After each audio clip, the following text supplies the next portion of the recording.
And we're back with the Senate Intelligence Committee Chairman, North Carolina Republican Richard Burr. Senator, I want to talk to you about these investigations. The FBI is searching in a lake near San Bernardino, near the scene of the terror attack last week. What have they found? What are they looking for? Well, we're looking for anything that would give us a clue of the digital footprint of these two individuals, who they talked to, where they went. You know, John, they were gone between the attack and the time law enforcement engaged them.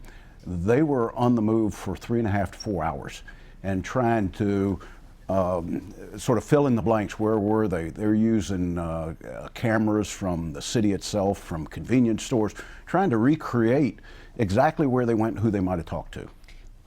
Investigators are also trying to recreate what they were doing in the 2 years, it looks like, before the actual attack. What do we know about what the plots that appeared to be 2 years in the making or previous plots they might have been involved in? Well, clearly we now know that these individuals were radicalized way before, probably as early as 2010 for him and 2012 for her. We want to look at how our immigration process for a visa for a spouse broke down, that they didn't notice the radicalization.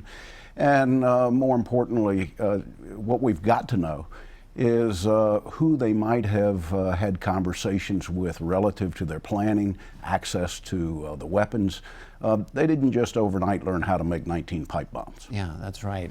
And there was a lot of conversation, Sayed Farouk, but his wife, Tafshin Malik, online, in social media.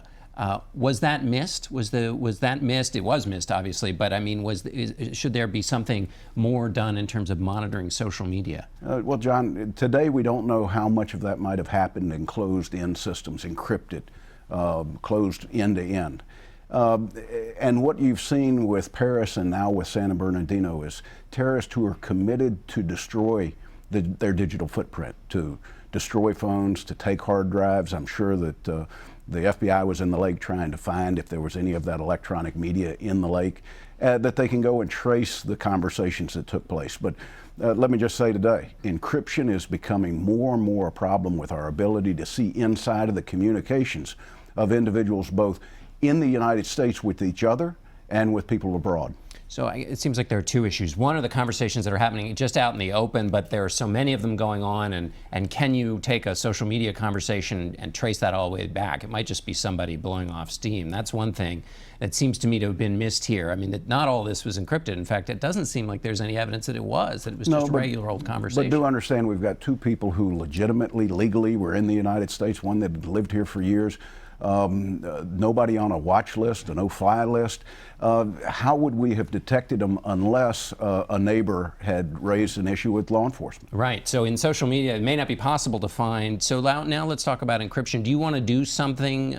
Because the Silicon Valley companies say that you can't create a backdoor that an encrypted system that has a backdoor for law enforcement also creates a backdoor that makes your encrypted information vulnerable, and that's bank accounts and transactions and all kinds of things like that. John, if we changed and we weren't talking about terrorism, we were talking about pedophilia, and the FBI is trying to make a law enforcement case against somebody sending photographs of a kid to another pedophile, would we want, with a legitimate court order, to be able to make that case based upon what they were transferring in encrypted networks? The answer is yes.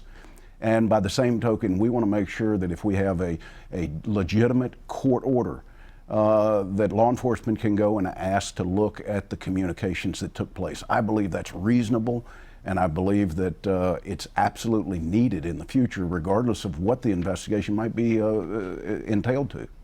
I want to get your assessment of the national security implications of this conversation about barring Muslims from the United States. Is there, Secretary Kerry suggested this is something that can be used to incite and recruit. Do you believe that's the case? Well, let me just say this. In Iraq, we had Iraqi interpreters that served with U.S. troops. In Afghanistan, the same. Many of them lost their lives or were injured. Out of the last 5 coalition battles around the world, only 3 countries have been at our side every step of the way. One of them was the United Arab Emirates. How do you tell the Bahraini pilots that fly, the Saudi pilots that fly, and the Emirati pilots, you're good enough to fight against ISIL, but you're not good enough to come to the United States? Huge mistake, and I think that this sends the wrong message to people that have to be part of our partnership for solution. And yes, does serve as fuel. I'm not concerned about international. I'm concerned about radicalization here from people who are already in the United States, and that does tend to fuel it. All right, Intelligence Chairman Richard Burr, thank you so much Great for being to be with with us. you.